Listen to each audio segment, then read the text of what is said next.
Okay, here we are again. Last faction for now, I guess.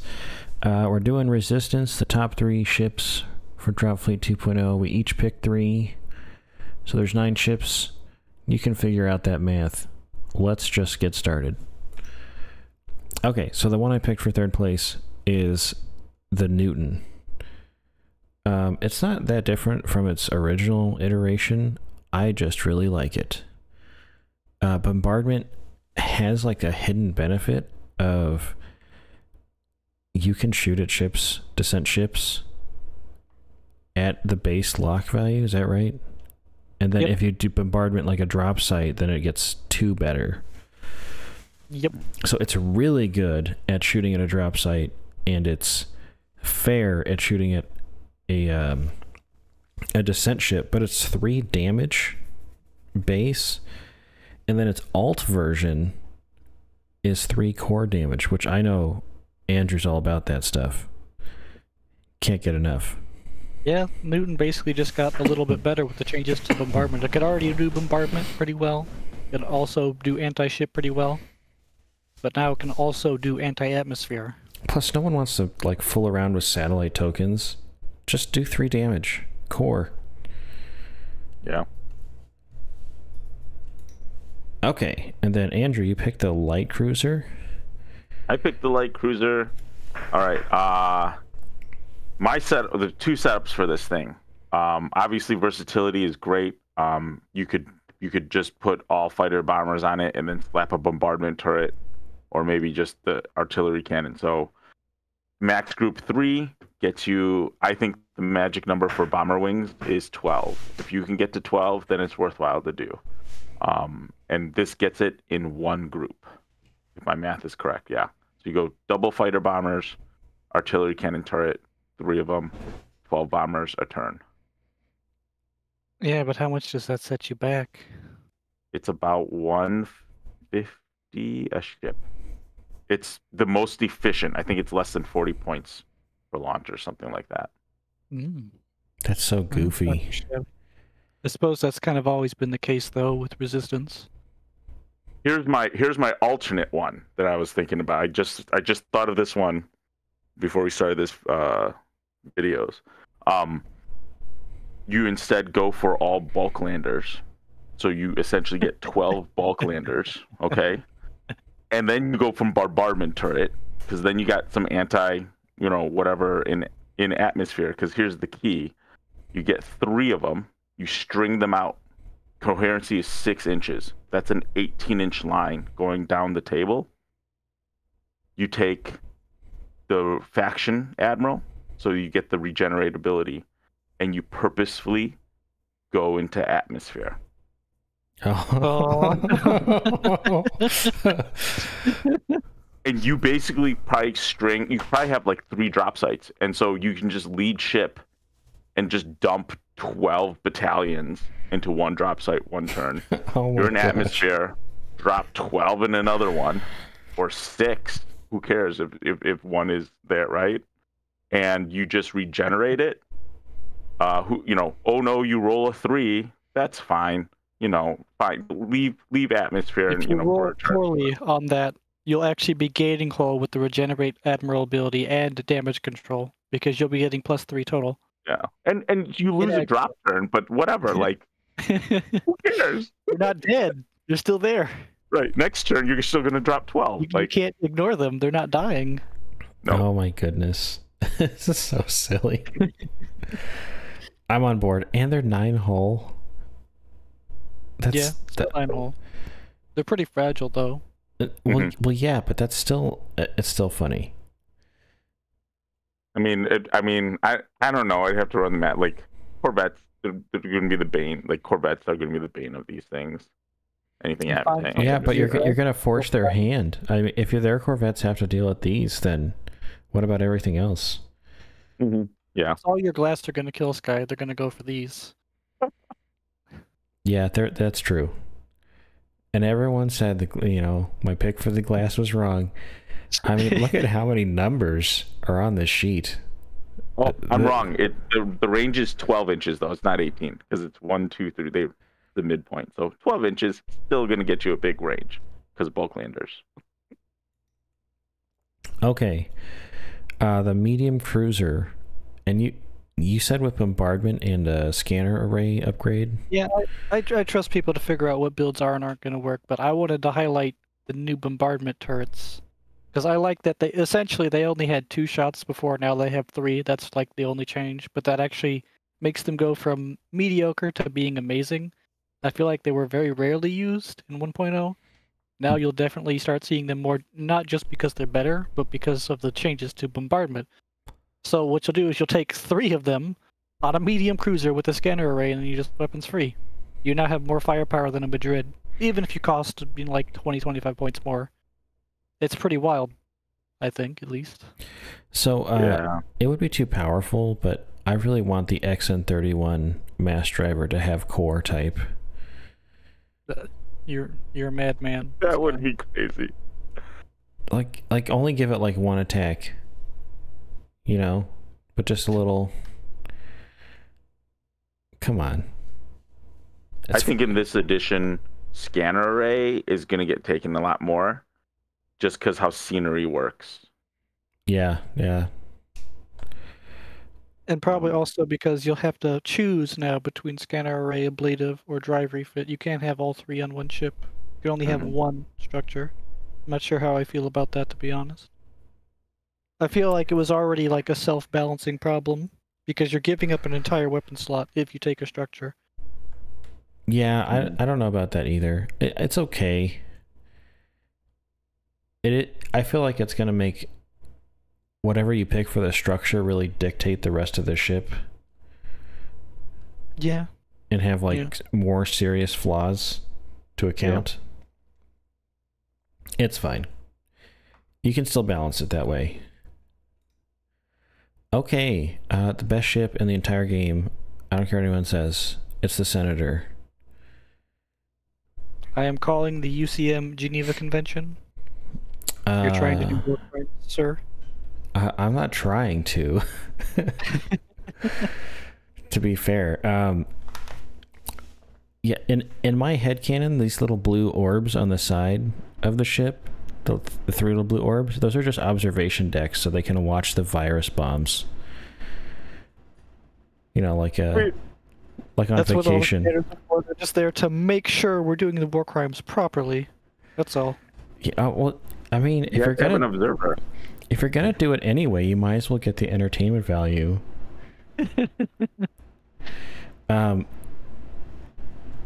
Anyway, we kid. It really is very effective. The VX bomb, if it does any damage to a drop site, which it very probably will, you just remove all battalions from the entire thing and any features on it. If your opponent is like winning too hard on some particular drop site, you can just say, no, you're not. No one wins. I just think that that's great.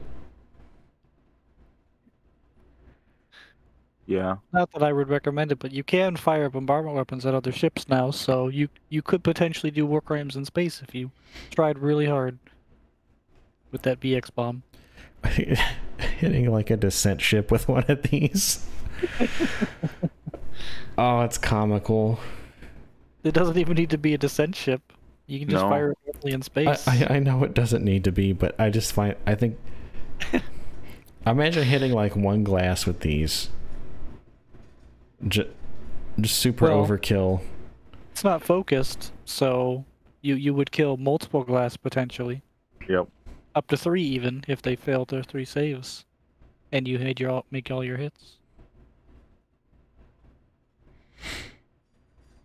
I guess they'd get backup saves, but whatever. Yeah. Oh, this against the what is it? The Biofacer Janitor Tower. Like, you can bombard that place, blow up that tower, and like wipe out everything that's there. Yeah, it's pretty handy.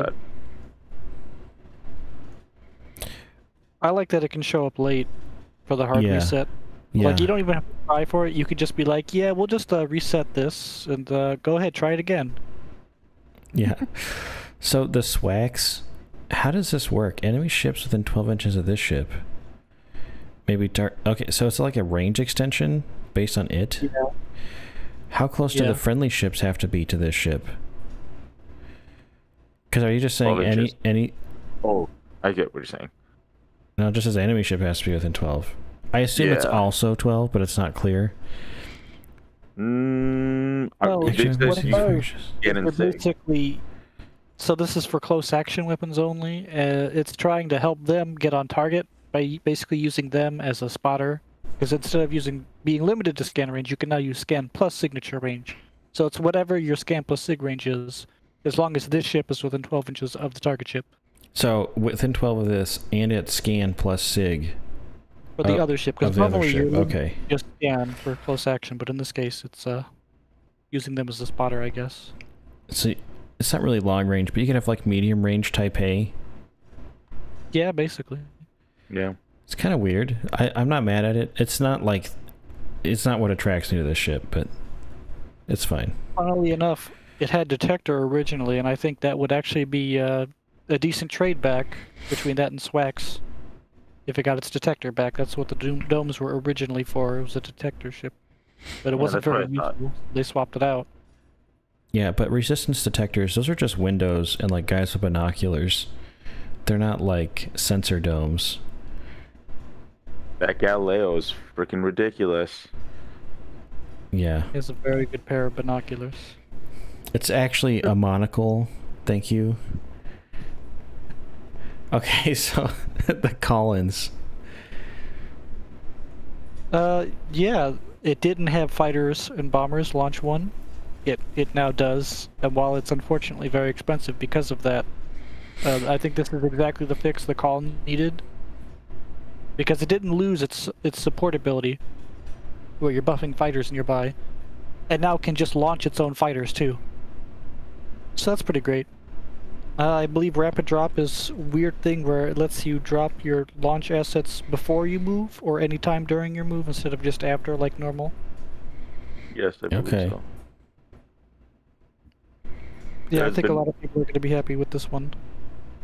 Yeah, it'll be nice. It's good support for a drop list. Or like a launch asset list, I mean. It has a backup save?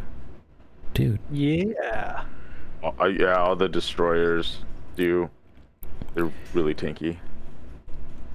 All the resistance ones, at least. Oh, yes, that's what I meant. Sorry. Alright, second place, the Explorer. Custom ship. I think my layout for this one would be actually this one would be really funny if it went down to atmosphere 2 with a bunch of bulk landers. But I think this one with heavy dual vent cannons are pretty solid. It's an Explorer, so you get 6 upgrades, right? SAPA scanner array, 3 heavy vent cannons, so that's 1, 2, 3, 4, and then you whatever else you want. It's a pretty good tank just rolling down. Can you take a drive refit with this one? I believe you can. Yeah, you can. Take 2 structures with it. Yeah, I think you're still limited to 1 structure total. Yeah, so it's thrust by 3 or scan by 4. Pick one. Yeah, this one's limited by 1. I think the colonizer can take you. Yeah, the big one is unchained, but everything else is limited to 1 structure. So this one, it's limited to 1. Also, this thing is massive. For those who haven't seen this model in person, it's very big. It's as big as you want it to be. It's a very modular model. That's called getting closer to your face, Cyrus.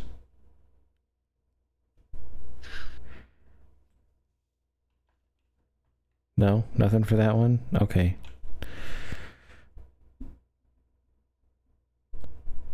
Alright. Go to the next one. See what you guys got. I went too far. Okay, Myrmidon, whatever. Yeah, I had to ask some questions about how detector actually works before I decided I would pick this one, but after talking about it, I think this ship is actually wild, the number of options you have with this thing. There's almost nothing it doesn't have going for it. It's super tough, even if it's slow, that's fine, whatever. Detectors, And that's not actually a bad thing for big ships anymore because, you can just turn and stuff. You're firing normally. You'll give up a weapon. You're probably not going to fire the broadsides. So you'll basically just always be firing the heavy vent cannons while detectoring. And then you'll get the scanning systems for essentially double detector. If you want to go on damage control, you have a close action and low powers. If you want a weapons free and not detector, well, that's fine. You have two giant meaty artillery cannon batteries. And I believe because of the way they didn't limit them to side left or side right, you can fire 20 shots from one side or the other now, right? I'm not crazy. No, that's right. That's how I see it. You can double up a lot of firepower in a way that even PHR typically can't with their broadsides. 24 ups, it's nothing to sneeze at. It is and you could do that on general quarters if you wanted, if you didn't want to fire the heavy vents for some reason. Yeah, this ship is wild. The ship that looks super backwards to me is clearly the most powerful. I also picked this one, to be clear. I saw the same thing, and I'm just like... it's just a solid pick. Yeah. Yeah. You think you throw The only thing is it can't get the advantage of its own spikes, I think. Yeah, because it has to be placed after the ship's activation or something like that. Can you throw an admiral on this, or no? I don't see what... You won't get any command ship benefits, but you can put an admiral on it. I mean, it's reasonable. It's a reasonable choice. Yeah, it's really tough. 24 hull, good energy save, decent kinetic save, an okay backup save. It's got the most versatile weapons too, because it's got energy and kinetic. The other ones don't, right? Overcharge, which I failed to even mention. Yeah. You can overcharge heavy vents on general quarters. You won't be detectoring, but that's fine. This thing has so many rules, but it's also makes it to where it always has some beneficial rule in every situation. I mean, it's exactly what you're saying, but it's got almost everything going for it. Yeah. I always like the idea of taking the artillery cannon batteries and just throwing them into atmosphere. Forget it. I mean, 20 shots? Come on. Well, team this up with Vasquez, the famous admiral. And now all of a sudden all those artillery cannon shots are core damage. Oh, there's that word again. You keep using that word. Bullet Baron. Yeah. Right. Oh my god. Yeah. Core damage. So you get 10 core damage probably against most things. Yeah. Well, you only one weapon. I think his rule says only one. So only one of those artillery cannon batteries will get it, unless you pay 4, and you get both of them. Yeah, that would be 20 core damage. So here's a tough question for you. Let's say they take these two N12 artillery cannon batteries that are currently separate and they collapse them together like the PHR ships and then give them volley. Then if you target it, will both volleys have core? Well, yeah, because it's one weapon now, but you wouldn't be firing 20 on one side or 20 on the other. No, I know. They'd have to go opposite sides, but that's still scarier. Oh, that's a tough call. I don't know. Volley says... If it's broadside and volley, you have to alternate shots left and right. Yeah, and it counts as one weapons for... Well, it counts as one weapon for order purposes. Yeah, but are they separate shootings for the Admiral's rule? That's the question, right? I'd argue it's the same weapons, so you would get the full benefit. But that's entirely theoretical, because that's not even the stat line it has now. Yeah, yeah. Yeah, that's true. It's true. I'll rule on that when and if it happens. Oh. All right. Well, let's let Andrew finish up with the strike carrier, the humble strike carrier. I suspect we're going to hear some shenanigans that I wasn't expecting. No. For every person in V1 who put sensor domes on their strike carriers, now they have a purpose, right? Because you can detect while in atmosphere. So these guys are, I think they will compete pretty well with an Aldrin, It's a solid defense drop group because you're just going to send it, probably on a flanking mission to a drop site that you let your opponent have, but you don't want their guns to fire. And in the meantime, when it's going there, you're gonna ping something up to maximum spikes. I feel like it sort of makes the Resistance like the scanning faction. They have so much access to it now that you can use it in atmosphere. Yeah. Yeah. And you're not gonna, like, if you're energy based, you don't want the Galileo. I think you're gonna want strike carriers with domes. Yeah. No, you're right. No one picked an Aldrin. I have a bone to pick with that ship, and we didn't actually pick it because it's freaking amazing. That's your fault. You got to pick ships, man. I don't know. Yeah, you should let you have the Myrmidon instead of picking it twice. Oh well. If the strike carrier couldn't get the sensor dome, I would have probably slapped the Aldrin here. That's fair. For everyone at home, you're gonna have to just go look up the Aldrin.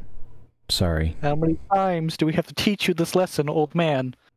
I don't know, my light cruiser idea about bulk landers in atmosphere. I mean, that's pretty much Aldrins anyways. All right. Just bigger and even tougher. Thanks for watching, everybody. Hey, everyone. Thanks for watching the video. Go ahead and crump the like button. Subscribe if you want to watch more of our stuff. We run a tiny little friendly local game store with an online store too called Go for Games. You know, where you go for games. Anyway, support us and have fun. Thanks so much.